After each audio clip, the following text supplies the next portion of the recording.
The nurse pulled me aside. Your spouse did something. Mrs. Rodriguez? The nurse's voice was barely above a whisper as she approached my hospital bed. It was 2:47 a.m. according to the clock on the wall, and visiting hours had ended 6 hours ago. I'm sorry to bother you, but we need to talk. Something in her tone made my stomach drop. I'd been in the hospital for 3 days recovering from emergency gallbladder surgery that had gone sideways. What was supposed to be a simple laparoscopic procedure turned into a 4-hour ordeal when they found complications. The pain medication made everything feel fuzzy around the edges, but the look on Nurse Jennifer's face cut through the haze like a knife. Is everything okay? I struggled to sit up straighter, wincing as the movement pulled at my incisions. Are my kids? Your children are fine, she said quickly, pulling the visitor's chair closer to my bed. Jennifer was maybe 26, with kind eyes and a sort of gentle demeanor that made patients trust her instantly. She'd been taking care of me since I arrived, and I could tell this conversation was eating at her. It's about your husband. My heart rate monitor started beeping faster.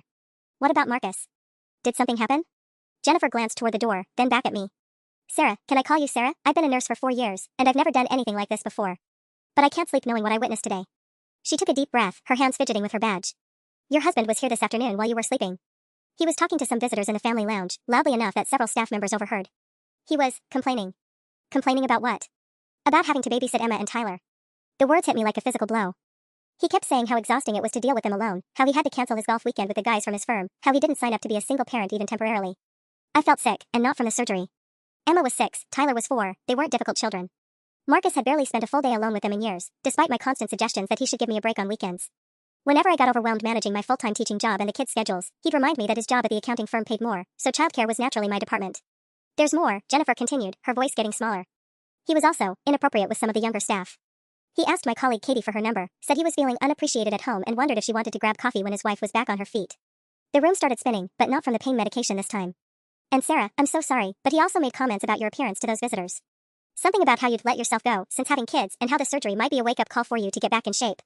I stared at the ceiling tiles, counting the little holes in them while trying to process what I was hearing. This was a man who had held my hand when I was terrified before the surgery. Who had kissed my forehead and promised everything would be fine. Who had brought me flowers yesterday, flowers I now realized he'd probably grabbed from the hospital gift shop as an afterthought. Why are you telling me this? I whispered. Jennifer reached over and squeezed my hand. Because you deserve better than someone who shows his true colors when you need him most. After Jennifer left, I lay awake until dawn, her words echoing in my head like a broken record. Every time I tried to convince myself that maybe she'd misunderstood, that Marcus was just stressed and venting, I remembered the look in her eyes, the careful, professional way she delivered information that clearly disgusted her. When Marcus arrived at 8 a.m. sharp with coffee and what I now recognized as his performative, concerned husband expression, I watched him differently. Really watched him. How are you feeling, babe? He kissed my cheek and settled into the chair, immediately pulling out his phone. The kids were asking about you. Were they? I kept my voice neutral. How did last night go? Oh, you know how it is. He didn't look up from his screen. Tyler had a meltdown about wanting you to read bedtime stories, and Emma kept asking when you were coming home. I finally just put on a movie and let them fall asleep on the couch.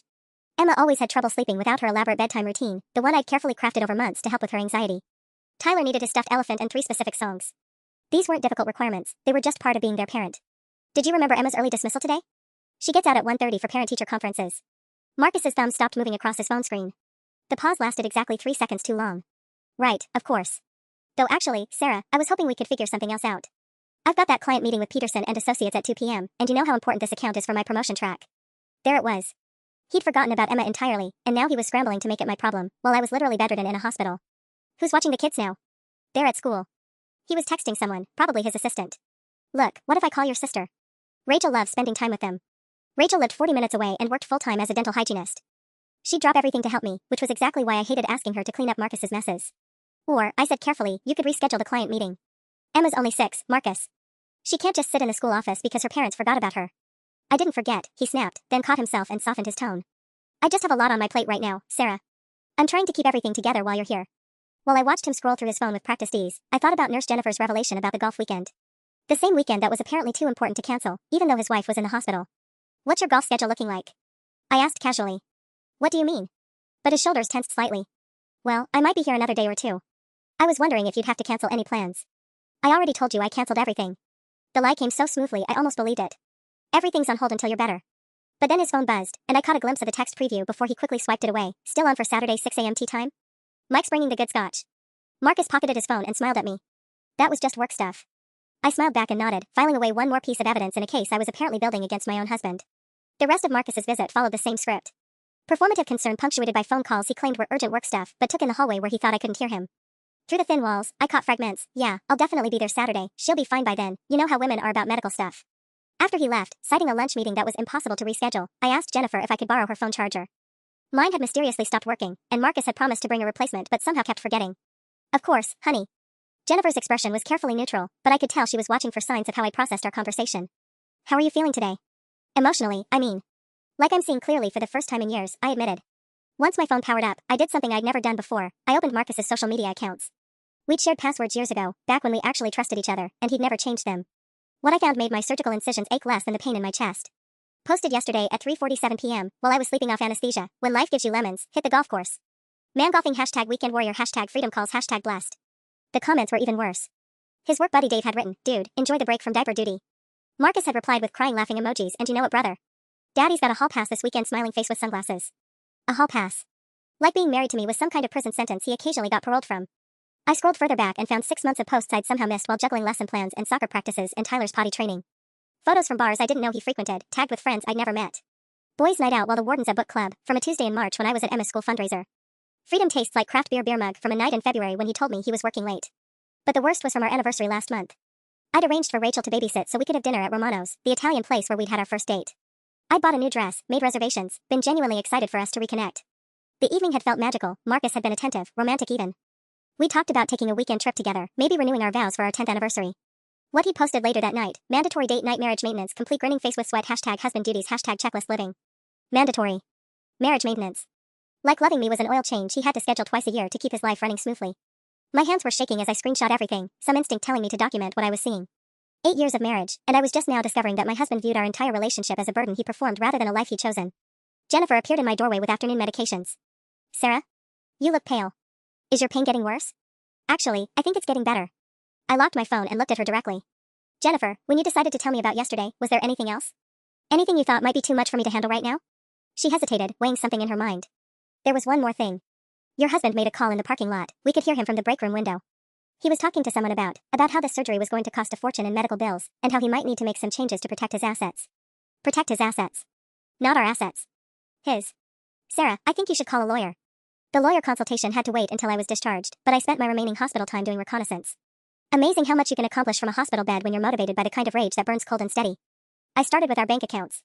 Marcus had always handled the finances, another one of those divisions of labor that seemed practical at the time but now felt like strategic control. Using the banking app on my phone, I discovered we had 3 accounts I knew about and 2 I didn't. The joint checking account showed normal activity until 2 weeks ago. Then, suddenly, Marcus had transferred $12,000 to an account listed under his name only. The memo line read Emergency Fund, Medical Expenses. Thoughtful of him to plan for my surgical costs by moving money where I couldn't access it. The second hidden account was more interesting.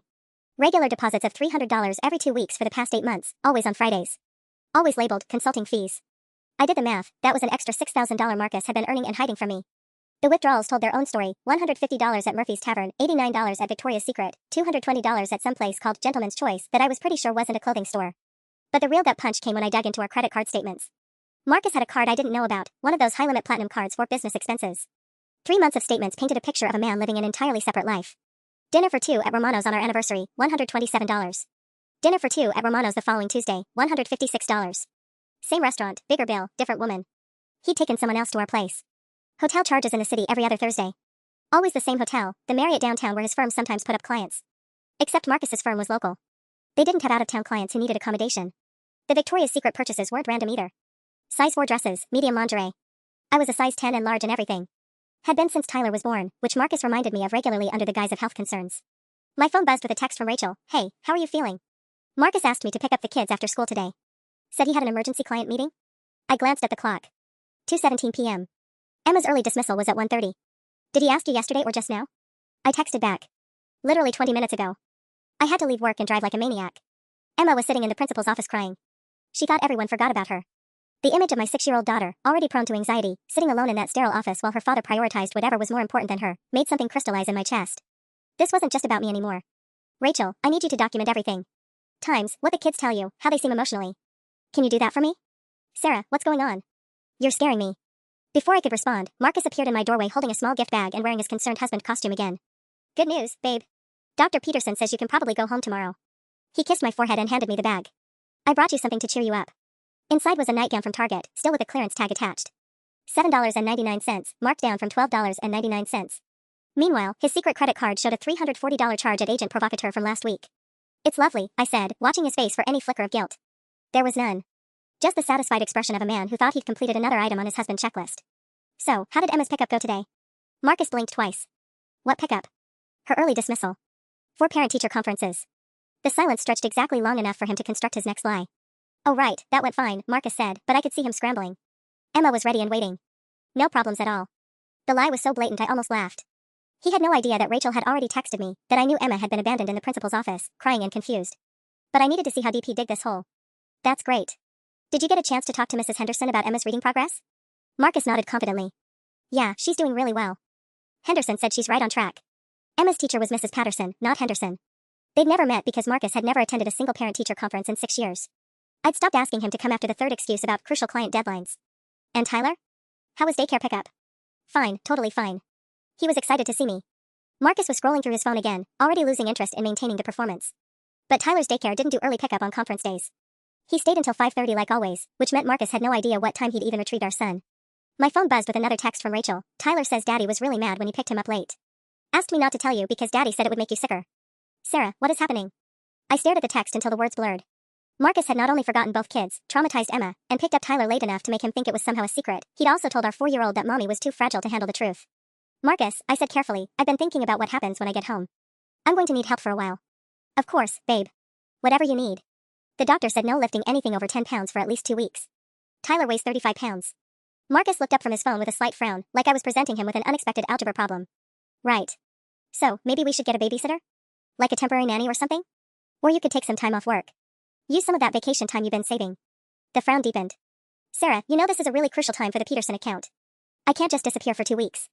The same Peterson account that was apparently important enough to abandon Emma for, but not important enough to prevent his weekend golf plans. What about your consulting work? I asked innocently. Marcus went very still. What consulting work? The $300 you've been earning every 2 weeks. The consulting fees. I kept my voice light, curious rather than accusatory. He recovered quickly, but not quickly enough. Oh, that. It's just some bookkeeping I do for Dave's brother-in-law. Nothing major. Another lie. Dave's brother-in-law owned a landscaping company that barely kept the lights on. He wasn't paying anyone $300 bi-weekly for bookkeeping. That's great that you've been bringing in extra income. We could definitely use it for these medical bills. I watched his face carefully. Maybe we should move that money back into our joint account? Well, it's complicated. Tax implications and all that. Probably better to keep it separate for now. Marcus had just admitted to hiding income from me while simultaneously claiming he couldn't afford time off to help with his children or his recovering wife. My phone buzzed again. This time it was a notification from our shared location app, something we'd set up for safety after I'd started working late for parent conferences. Marcus's location showed he wasn't at the office like he'd claimed. He was at Starbucks on 5th Street, the one next to the boutique hotel where all those credit card charges originated. Honey, I said sweetly, your phone is buzzing. Sounds like work is trying to reach you. He glanced at the screen and his jaw tightened almost imperceptibly. Just the office. I should probably call them back. Of course. Don't let me keep you from anything important. Marcus kissed my forehead again, that same patronizing gesture that I'd once found comforting, and stepped into the hallway. Through the door, I heard him answer the call with, "Hey gorgeous, sorry I'm running late." Hospital took longer than expected. Gorgeous. He'd never called me gorgeous, not even when we were dating. I quickly opened the voice memo app on my phone and held it near the door crack. No, she'll be home tomorrow, but she'll be laid up for weeks, Marcus continued, his voice carrying that casual intimacy of someone who'd had this conversation before. Means I'll have even more flexibility, yeah, definitely still on for tonight. I already told her sister she might need to help with the kids more. A pause. Trust me, Sarah's not going anywhere. She's completely dependent on me, financially, logistically, everything. Even if she suspected something, what's she going to do? She can't even lift our son right now. The casual cruelty in his voice was almost worse than the betrayal itself. This wasn't a man who'd made a mistake or fallen into temptation. This was someone who'd been systematically planning a double life while ensuring I stayed trapped in mine. When Marcus returned, I was pretending to nap. He gathered his things quietly, probably thinking he was being considerate. Before leaving, he leaned down and whispered, "I love you, Sarah. Everything's going to be okay." The moment his footsteps faded down the hallway, I called Rachel back. "I need you to do me a favor," I said without preamble. "Can you keep Emma and Tyler tonight? Maybe tomorrow too?" "Of course, but Sarah." "And Rachel?" "Document everything. Times, conversations, how the kids are doing emotionally. Everything. You're really scaring me now." I looked out the hospital window at the parking lot below, watching Marcus climb into his BMW and drive toward his secret life. "Good," I said. "Because I'm finally scared enough to do something about it." That evening, I called the law offices of Patricia Chen and Associates. Even through pain medication and exhaustion, I knew I needed to move fast. Marcus had 8 years of financial control and a 2-day head start on damage control. I couldn't afford to wait until I felt better. "Mrs. Rodriguez, I can do a phone consultation tonight if you're comfortable with that," Patricia Chen said after I explained my situation. Her voice was calm, professional, reassuring. "Hospital recovery is actually ideal timing for documentation gathering, believe it or not. Your husband likely thinks you're incapacitated." For the next hour, I walked Patricia through everything, the hidden accounts, the secret income, the credit card statements, the voice recording of Marcus's phone call. She listened without judgment, occasionally asking for specific dates or amounts. The separate account he moved the $12,000 into. When exactly did that transfer happen? I pulled up the banking app, squinting at the small screen. March 15th, wait, that's... I paused, calculating. That's 3 days after I first complained about stomach pain. Before we even knew I'd need surgery. So he was moving assets before there was a confirmed medical emergency. That suggests premeditation, not panic management. Patricia's typing was steady in the background. What about the Victoria's Secret purchases? Do you have dates on those? I scrolled through the secret credit card statement. February 14th, $340. March 8th, $127. April 2nd, $89. All different amounts, but always the same size clothing. Valentine's Day, then regular intervals. This isn't random shopping, Sarah. This is a relationship with its own anniversaries. The clinical way she analyzed my husband's affair made it easier to process somehow. Patricia was treating this like a case to be won rather than a marriage to be mourned. Here's what we're going to do, she continued. First, don't confront him about anything yet. I know that's hard, but we need him to keep making mistakes. Second, I'm sending you a secure email link where you can upload all these financial documents. Can you screenshot everything tonight? For the next 2 hours, I documented 8 years of financial deception. The hidden consulting income totaled $14,400, money that should have gone toward Emma's anxiety therapy or Tyler's speech development, things we'd supposedly couldn't afford. The secret credit card showed $23,000 in charges over 18 months, including jewelry purchases, weekend trips, and restaurant bills that painted a picture of a man courting someone with expensive tastes. But the most damaging evidence came from Marcus's own social media accounts. His privacy settings were loose, and his friends' comments revealed more than he probably intended. Dave's brother Mike had tagged Marcus in a photo from February, best wingman ever. Thanks for covering my tab while I struck out face with tears of joy. The location was tagged as Skyline Lounge, an upscale bar downtown. The date was February 23rd, the same night I'd been home with food poisoning, texting Marcus about how miserable I felt while he'd claimed he was working late on quarterly reports. At 11:47 p.m., my phone rang. Marcus, calling from what our location sharing showed was the downtown Marriott. Hey babe, just wanted to check on you before bed, he said, and I could hear a shower running in the background. How are you feeling? Tired, but okay. Where are you calling from? It sounds echoey. Oh, I'm at the office. Dave and I are pulling an all-nighter on the Peterson projections. Probably won't be home until tomorrow afternoon. The lie rolled off his tongue so smoothly that I wondered how many times he'd practiced it. Meanwhile, I was looking at hotel room service charges from 2 hours ago, champagne and chocolate-covered strawberries for 2. That sounds exhausting. Make sure you get some rest. I will. Love you, Sarah. After he hung up, I stared at the phone for a long moment. 8 years of marriage, and I was just now realizing that I'd been living with a stranger who'd become expert at performing affection while systematically dismantling our life together. My phone buzzed with a text from Rachel. Kids are asleep. Tyler asked 3 times when mommy's coming home. Emma drew you a picture of flowers to make you feel better. Marcus hasn't called to check on them at all. That last detail hit harder than all the financial evidence combined. Marcus could lie to me, steal from me, cheat on me, but not calling to say goodnight to Emma and Tyler revealed exactly where his priorities had always been. I opened my laptop and began typing an email to Patricia Chen with the subject line, evidence package, complete financial records. By midnight, I'd sent 47 screenshots, 3 voice recordings, and a detailed timeline of Marcus's deception. My surgical incisions ached from sitting up so long, but for the first time in days, I felt like I could breathe clearly. Tomorrow, Marcus would come back playing the devoted husband. But tonight, I built a case that would ensure he'd never be able to claim he was the victim in this story. The next morning brought Dr. Peterson with my discharge papers and Marcus with coffee and croissants from the expensive bakery downtown, the same one where his secret credit card showed regular purchases for business meetings. Ready to go home, babe? Marcus was all smiles, playing the part of the relieved husband whose wife was finally recovered. I've got everything set up for you. Rachel's going to help with the kids this week, and I cleared my schedule for the most important stuff. Most important stuff. Not all of it, just the parts he deemed worthy of his attention. That's so thoughtful, I said, watching him load my things into the wheelchair. What about the Peterson account? I thought that was crucial this week. Oh, we wrapped that up last night. Dave and I got everything sorted. He was wheeling me toward the elevator, already focused on his phone. Actually worked out perfectly, now I can focus on taking care of you. I checked his location at 6 a.m. Still at the Marriott. Dave's social media showed him at home with his family last night, posting photos of his daughter's soccer game with timestamps that proved Marcus's alibi was fiction.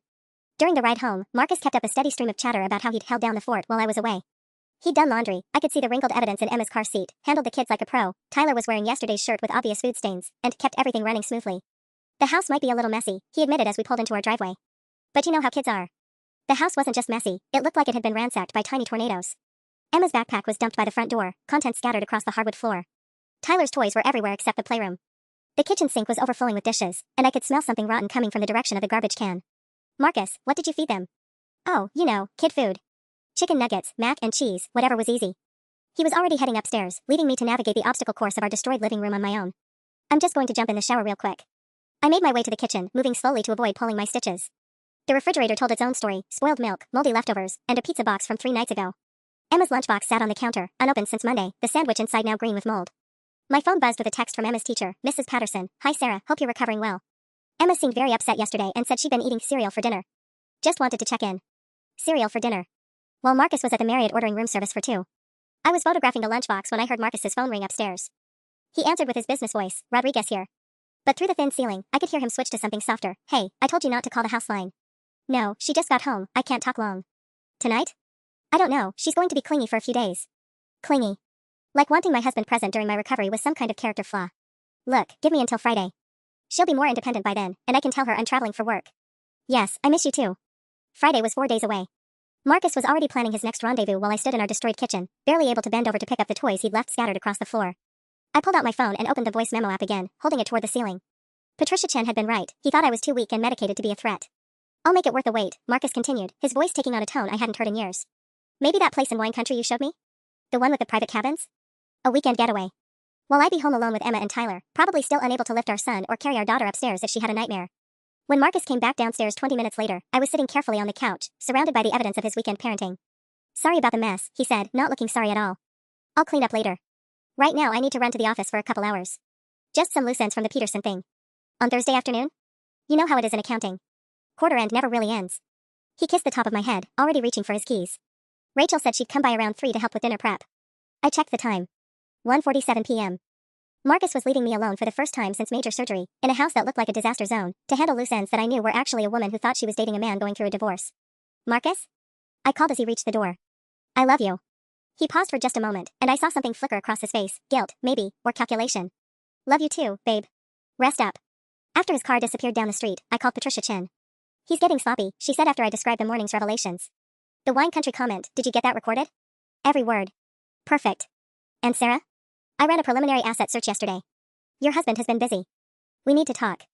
The asset search results arrived in my email 40 minutes after Patricia's call, and I had to read them 3 times before the numbers made sense. Marcus hadn't just been hiding money, he'd been systematically preparing for a life without me. The consulting income I discovered was actually $47,000 over 2 years, not the $14,400 I'd calculated from recent statements. He'd been funneling money through 3 different accounts, including one opened in Nevada with both our names but requiring only his signature for transactions. Legal, but designed to bypass my access entirely. But the real bombshell was the life insurance policy. Marcus had increased my coverage to $500,000 18 months ago, right around the time his secret credit card activity started escalating. The beneficiary was listed as Marcus Rodriguez, spouse, with no contingency for our children. My hands were shaking as I scrolled through Patricia's detailed breakdown. A second mortgage on our house that I'd never signed for, taken out using forged documents. A business loan for a consulting company that existed only on paper. Even a joint credit card I'd supposedly applied for, complete with my forged signature, that Marcus had maxed out at $15,000. Sarah? Rachel's voice called from the front door. I brought groceries and reinforcements. I quickly closed the laptop as she entered with Tyler and Emma trailing behind her, both kids launching themselves at me with careful hugs that avoided my surgical sights. Mommy. Emma's face was tear-streaked. I missed you so much. Daddy said you might have to go back to the hospital if we made you sad. Another manipulation I hadn't known about. Marcus had weaponized my surgery to control our children's behavior, making them afraid that normal childhood emotions could literally endanger their mother. Baby, nothing you do could ever make Mommy sicker, I said, smoothing her hair. Being with you and Tyler makes me feel better, not worse. Rachel was surveying the kitchen disaster with barely concealed fury. Sarah, this is not okay. Emma's been having accidents at night, something she hasn't done in 2 years. Tyler told me yesterday that Daddy forgot to pick him up from daycare and he sat in the office for an hour thinking everyone left him. The picture Rachel painted over the next hour was devastating. Emma had been wearing the same clothes to school for 3 days because Marcus couldn't figure out the laundry system. Tyler had been eating nothing but crackers and juice boxes because Marcus claimed he was too busy to grocery shop. Both kids had been going to bed without baths, without stories, often falling asleep on the couch while Marcus talked on the phone in the garage. And Sarah, Emma asked me something yesterday that broke my heart. She wanted to know if you were going to die like her friend Madison's mommy, and if that meant Daddy would send them away like he always says when he's frustrated. Send them away.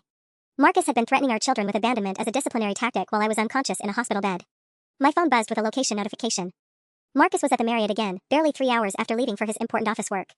But this time, I had an idea. Rachel, can you stay with the kids for about an hour? There's something I need to do. Sarah, you just got out of the hospital. You're supposed to be resting. I'm about to rest a lot easier. I drove slowly to the Marriott, my surgical sides aching with each turn. The valet recognized Marcus's BMW in the parking garage. Apparently my husband was enough of a regular that the staff knew his vehicle. Instead of going inside, I parked across the street at a coffee shop with a clear view of the hotel entrance. Then I called the main desk. Hi, I'm trying to reach my husband Marcus Rodriguez. He's in a meeting with a client and not answering his cell. Could you connect me to his room? Of course, Mrs. Rodriguez. Room 847, connecting now. The phone rang 6 times before Marcus answered, breathless and annoyed. Yeah? Hi honey, it's me. I was hoping to catch you before your meeting ended. Dead silence. In the background, I could hear a woman's voice asking who is that? Sarah? Why are you calling the hotel? Hotel? I thought you were at the office. The receptionist said this was your meeting room number. More silence. Marcus was probably frantically trying to calculate how much I knew and how quickly he could construct a believable explanation. It's a client meeting. We're using the hotel conference facilities because their office is being renovated. The woman's voice again, closer now. Marcus, who are you talking to? You said you were divorced. My heart stopped. Not separated. Not getting divorced. Already divorced, according to the story he'd been telling her. I have to go, Marcus said quickly. The meeting's starting. I'll call you later. The line went dead, but I'd heard enough. I sat in the coffee shop parking lot, watching the hotel entrance through tears that were equal parts grief and rage. Marcus hadn't just been cheating, he'd been auditioning for a replacement life, telling his girlfriend that his wife and children were already in his past. 20 minutes later, he emerged from the hotel with a blonde woman in her late 20s, someone young enough and beautiful enough to make his middle-aged ego feel powerful again.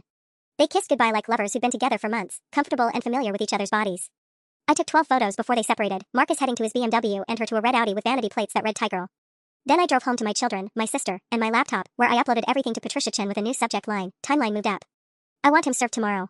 That night, after Rachel left and the kids were finally asleep in clean pajamas with full bellies, I sat at my kitchen table with my laptop and made a discovery that changed everything. While uploading the hotel photos to Patricia's secure server, I decided to dig deeper into Marcus's digital trail. His iPad was still logged into his email account, something he'd forgotten about since he primarily used his phone now. What I found in his sent folder made my hands tremble so badly I could barely scroll. Email to his brother Jake from 2 weeks ago, starting the divorce process soon. Sarah's surgery is actually perfect timing, makes her look unstable if she fights me on custody. Already moved the important assets offshore. Kids will be fine with weekend visits. Offshore assets. Patricia had found hidden accounts, but international money transfers suggested something far more sophisticated than I'd imagined. But it was his draft folder that made me physically sick. An unsent email to someone named Catherine, dated yesterday while I was still in the hospital. Baby, I know this is hard, but we're so close to being free. The surgery complications bought us extra time. If she has a slow recovery, I can establish that she's unfit to care for the kids. My lawyer says primary custody is practically guaranteed if I can show she's physically and emotionally unstable. Then we can move to Portland like we planned, and you'll only have to deal with Emma and Tyler every other weekend.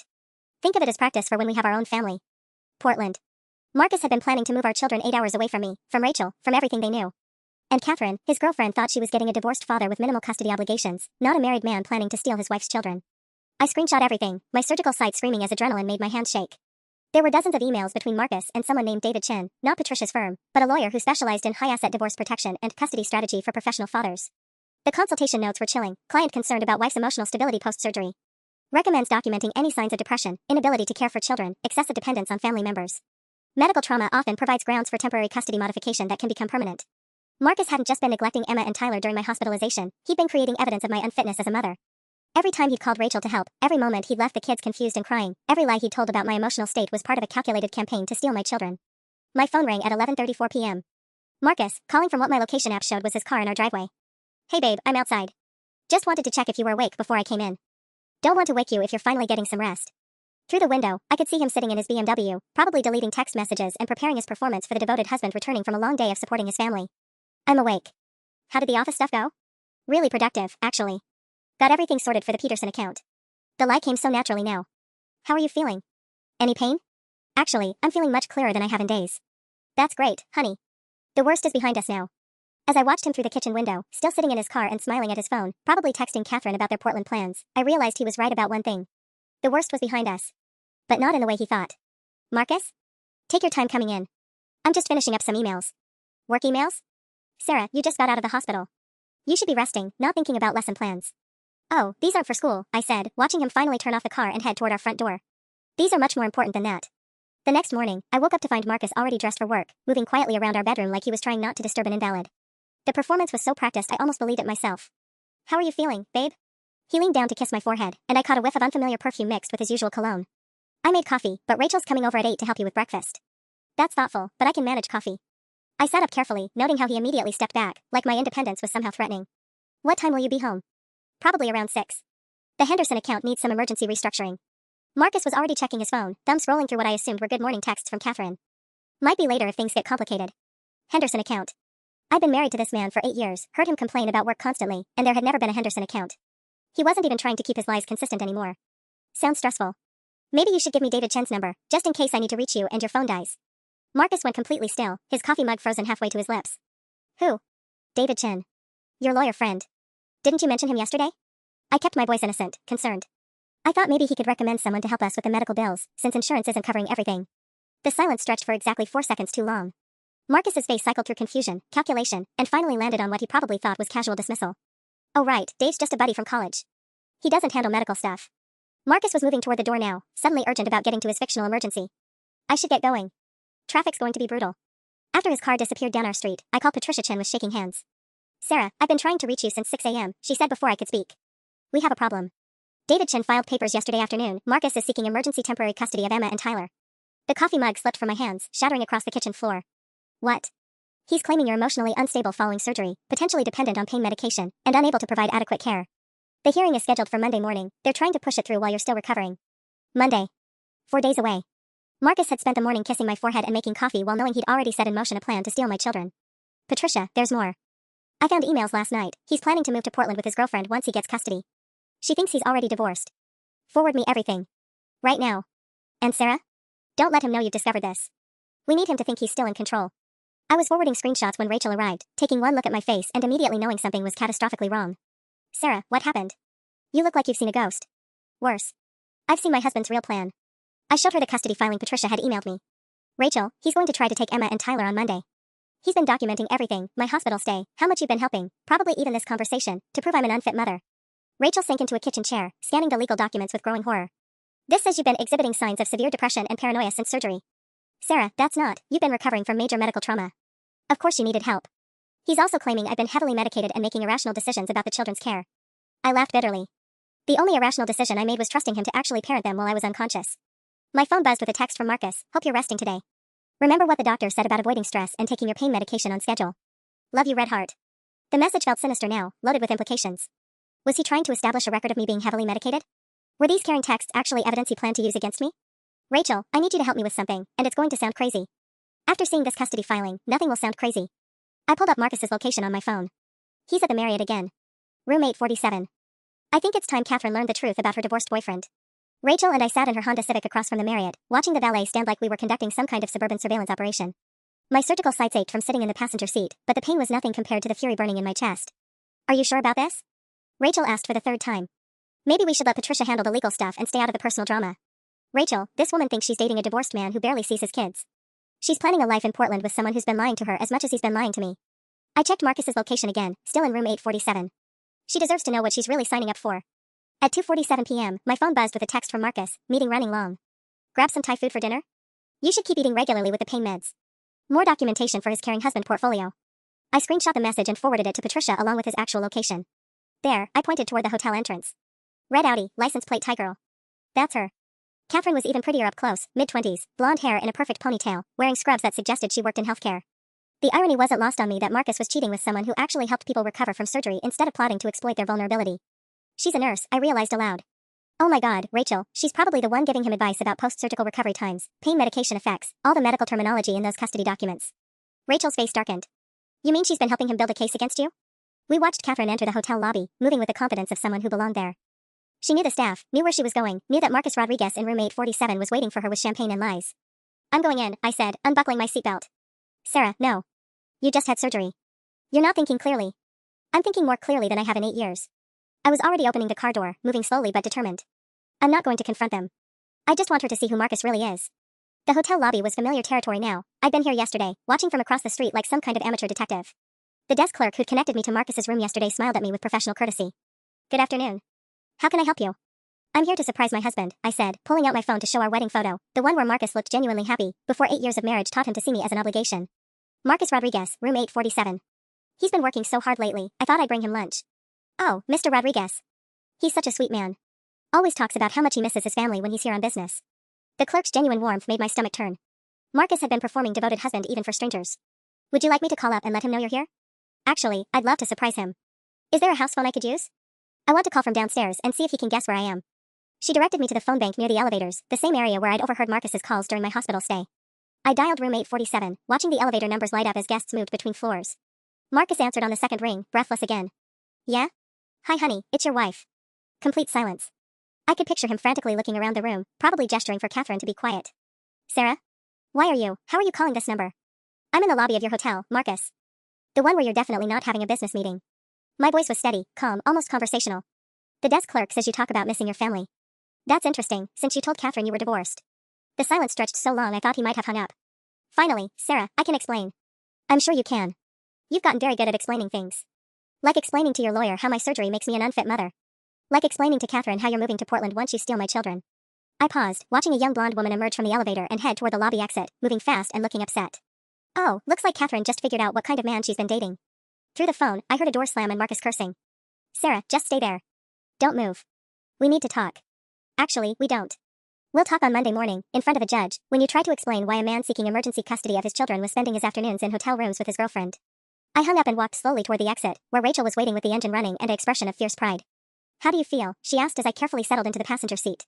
Like I just woke up from an 8-year nightmare, I said, watching Marcus appear in the lobby through the hotel's glass doors, looking around frantically for a wife who was already driving away. And like I'm finally ready to fight back. My phone started ringing immediately, Marcus calling over and over, probably crafting his next performance.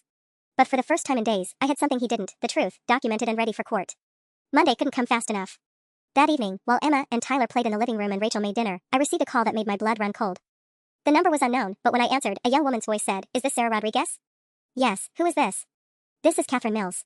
I think we need to talk." My heart hammered against my ribs. "Catherine. From the hotel." "Yes." Her voice was shaky, like she'd been crying. "Mrs. Rodriguez, I had no idea you existed.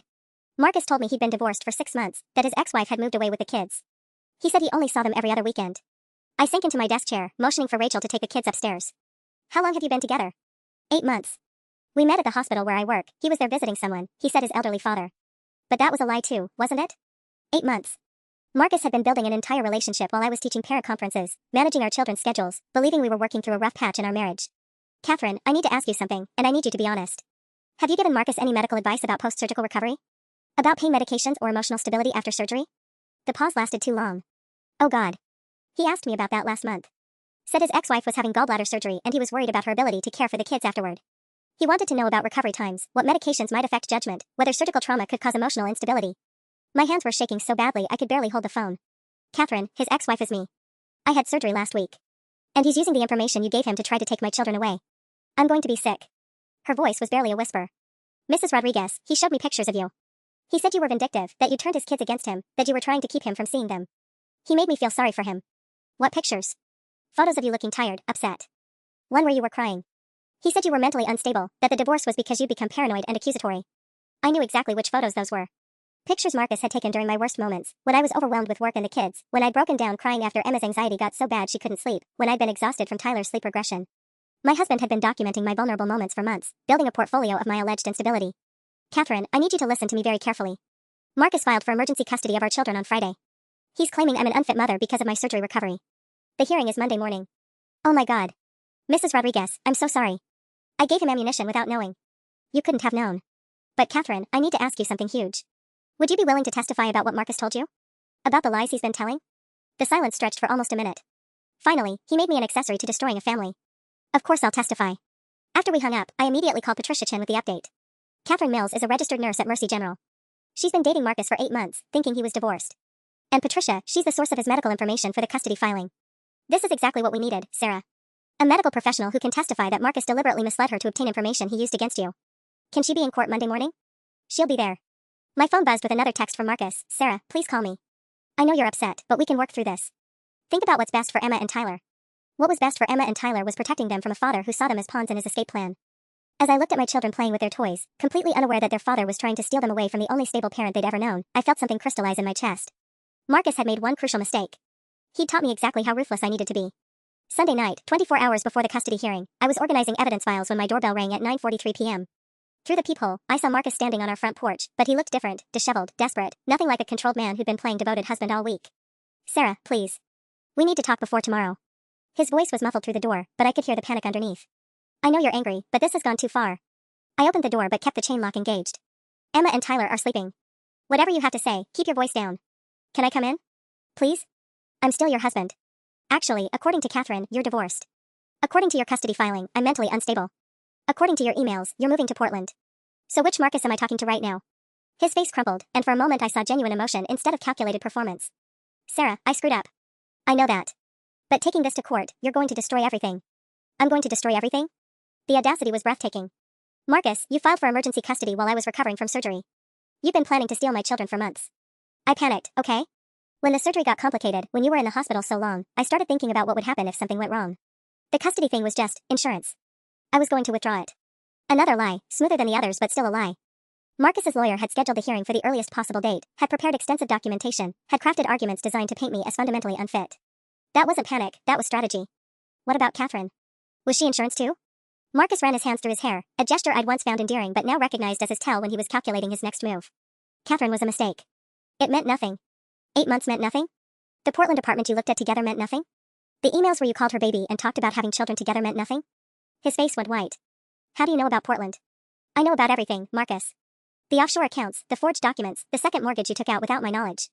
I know you increased my life insurance policy. I know you've been stealing from our joint accounts and hiding income for 2 years. Sarah, listen to me. No, you listen to me. I was speaking quietly, but every word was precise, deliberate. Tomorrow morning, I'm going to walk into that courtroom with bank records, voice recordings, hotel receipts, and testimony from your girlfriend about how you lied to obtain medical information you used against me. I'm going to show the judge exactly what kind of father Emma and Tyler would have if you got custody. Marcus stepped closer to the door, pressing his face against the gap. You don't understand what you're doing. If this goes public, if it gets messy, it'll hurt the kids. Emma's already anxious. How do you think she'll handle knowing her parents hate each other? Emma's anxious because her father told her that showing normal emotions might make mommy sicker. Tyler's been having nightmares because you threatened to send them away when they misbehaved. They're not fragile because of genetics, Marcus, they're struggling because of you. For the first time since I'd known him, Marcus looked genuinely defeated. His shoulders sagged, and when he spoke again, his voice was barely audible. What do you want? What will it take to keep this out of court? I almost laughed. Even now, even caught in lies within lies, Marcus thought he could negotiate his way out of consequences. I want you to withdraw the custody filing.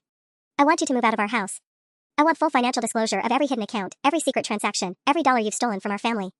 I paused, watching his face cycle through disbelief and calculation. And Marcus? I want you to tell Emma and Tyler the truth about why Daddy won't be living here anymore. That's insane. I'm not agreeing to any of that. Then I'll see you in court at 9 a.m.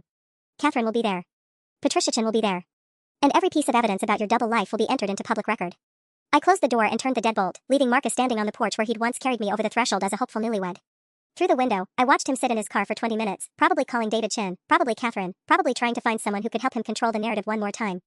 But tomorrow, for the first time in our marriage, Marcus wouldn't be the one telling the story. Monday morning arrived gray and drizzling, the kind of weather that made everything feel ominous. I was adjusting my blazer in the courthouse bathroom mirror when Patricia Chin found me at 8:47 a.m., her expression grim. Sarah, we have a problem. David Chin filed an emergency motion an hour ago. Marcus is claiming you threatened him last night, that you're exhibiting escalating paranoid behavior and making irrational demands. My hand's still on my jacket buttons. What kind of threats? According to his statement, you told him you'd destroy everything and make him pay. He's painting last night's conversation as evidence of the emotional instability he's been claiming. Patricia's jaw was tight. He's also requesting a psychological evaluation before any custody decisions are made. The bathroom door opened and Catherine Mills walked in, wearing a navy dress and looking like she'd aged 5 years since Friday. Her eyes were red-rimmed, and she moved with the careful composure of someone barely holding it together. Mrs. Rodriguez? I'm so sorry, I heard what he filed this morning. My supervisor at the hospital called me at 6 a.m. Marcus somehow got word to our administration that I might be testifying in a custody case, and they're threatening disciplinary action for unprofessional involvement in a patient's personal affairs. My stomach dropped. Catherine, are you saying you can't testify? I'm saying it might cost me my job. But Mrs. Rodriguez, after what I learned this weekend. She straightened her shoulders. Some things are more important than a job. I've been an unknowing accomplice in this man's plan to steal children from their mother. I'll testify. Patricia checked her watch. We need to get to the courtroom. Sarah, whatever happens in there, stay calm. Marcus is going to try to provoke you, make you look unstable. Don't give him ammunition. But as we walked toward family courtroom 3, I spotted Marcus near the elevators with David Chin, and my blood ran cold. Standing beside them was Dr. Elizabeth Morrison, Emma's pediatrician, the one who'd been treating my daughter's anxiety for the past year. Patricia, I whispered urgently. Why is Dr. Morrison here? Patricia followed my gaze, and her face darkened. They've subpoenaed her. Probably planning to use Emma's anxiety treatment as evidence of household instability. The pieces clicked into place with sickening clarity. Every time I'd taken Emma to Dr. Morrison, expressing concern about her nightmares and school anxiety, Marcus had been building a case. Every worried phone call I'd made about Tyler's behavioral changes, every moment of normal parental concern I'd shared with medical professionals, it was all being weaponized against me. Dr. Morrison caught my eye across the hallway and gave me a small, apologetic nod. She looked as uncomfortable as Catherine, another professional who'd been dragged into Marcus's manipulation. Mrs. Rodriguez? A bailiff approached our group. The judge is ready to begin. As we filed into the courtroom, I saw Marcus turn to look at me for the first time since our confrontation on the porch. His expression was completely different from the desperate man who begged me to avoid court. This was the Marcus who'd spent 8 years controlling every narrative, every financial decision, every aspect of our family's story. He was smiling. All rise for the Honorable Judge Patricia Williams, the bailiff announced. As Judge Williams took her seat, I realized that despite all my preparation, all the evidence Patricia and I had gathered, Marcus still thought he was going to win. He'd always been 3 steps ahead of me in our marriage, always managed to make his version of events the official truth. But this time, I had something he didn't expect. This time, I had nothing left to lose. Judge Williams was a woman in her 60s with steel gray hair and the kind of direct gaze that suggested she'd heard every life family court had to offer. As she reviewed the case files, Marcus's confident smile began to waver. Mr. Chin, Judge Williams addressed Marcus's lawyer. Your emergency custody motion claims Mrs. Rodriguez is emotionally unstable due to surgical complications. However, I'm looking at hospital records that show a routine recovery with discharge after 3 days. Can you clarify this discrepancy? David Chin stood, shuffling through papers. Your Honor, our concern isn't the physical recovery but the emotional trauma that has manifested in paranoid accusations against my client. Objection, Patricia interrupted smoothly. Mrs. Rodriguez discovered documented financial fraud, not paranoid accusations. We have bank records showing unauthorized transfers, hidden accounts, and forged signatures. Judge Williams held up her hand. All your evidence in order. Mr. Chan, present your case. For 20 minutes, I sat listening to Marcus's lawyer paint me as a woman who'd become unhinged after surgery, making wild accusations against a devoted husband who was only trying to protect his children. Dr. Morrison testified reluctantly about Emma's anxiety treatment, carefully noting that childhood anxiety was common and didn't indicate parental unfitness. But then Patricia stood up. Your Honor, I'd like to call Catherine Mills to the stand. Marcus's face went ashen as Catherine was sworn in. In a clear, professional voice, she testified about their 8-month relationship, about Marcus claiming to be divorced, about his request for medical information regarding post-surgical emotional instability. To be clear, Ms. Mills, Patricia continued, Mr. Rodriguez specifically asked you about medications that might affect judgment in surgery patients? Yes. He said his ex-wife was having surgery and he was worried about her ability to care for their children afterward. I gave him information about pain medication side effects and emotional volatility during recovery. Catherine's voice cracked slightly. I had no idea he was talking about his current wife, or that he planned to use that information in court. Judge Williams leaned forward. Ms. Mills, in your medical opinion, do the medications typically prescribed after gallbladder surgery cause the kind of instability Mr. Rodriguez is claiming? No, Your Honor. Mild pain medication might cause drowsiness, but not paranoia or emotional instability. Certainly not the symptoms described in this filing. Next, Patricia presented the financial evidence. Bank records showing $47,000 in hidden income. The forged signature on documents I'd never seen. The offshore accounts Marcus had established without my knowledge. The $500,000 life insurance policy increase. But the moment that broke Marcus's case came when Patricia played the voice recording from the hospital.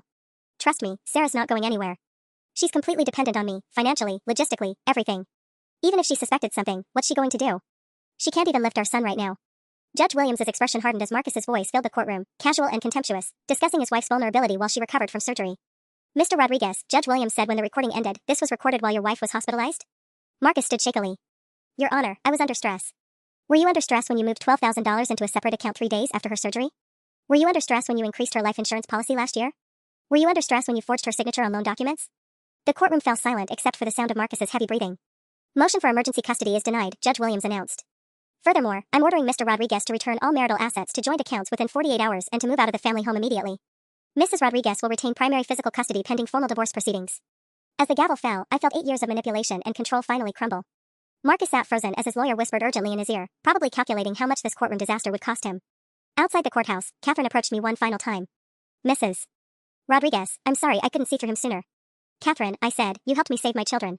That makes you family. That evening, as Emma and Tyler helped me pack Marcus's belongings, my daughter asked the question I'd been dreading. Mommy, is Daddy moving out because of something we did? I knelt down carefully, still protecting my surgical sites, and pulled both children close. Daddy is moving out because he made choices that hurt our family. But Emma, Tyler, nothing either of you did cause this. You are loved, you are safe, and you will always be the most important thing in Mommy's life. 6 months later, our divorce was finalized. Marcus got supervised visitation every other weekend, which he used exactly twice before his move to Portland with Catherine's replacement. I kept the house, primary custody, and most importantly, the truth. The nurse who pulled me aside that night in the hospital had been right about one thing. I deserved better than someone who showed his true colors when I needed him most. It took a while to heal from more than just the surgery. But watching Emma's anxiety fade and Tyler's laughter return, I realized that sometimes the best thing you can do for your children is show them that love should never feel like a performance. And sometimes, the most important conversation you'll ever have starts with a whispered "your spouse did something" from someone brave enough to tell you the truth.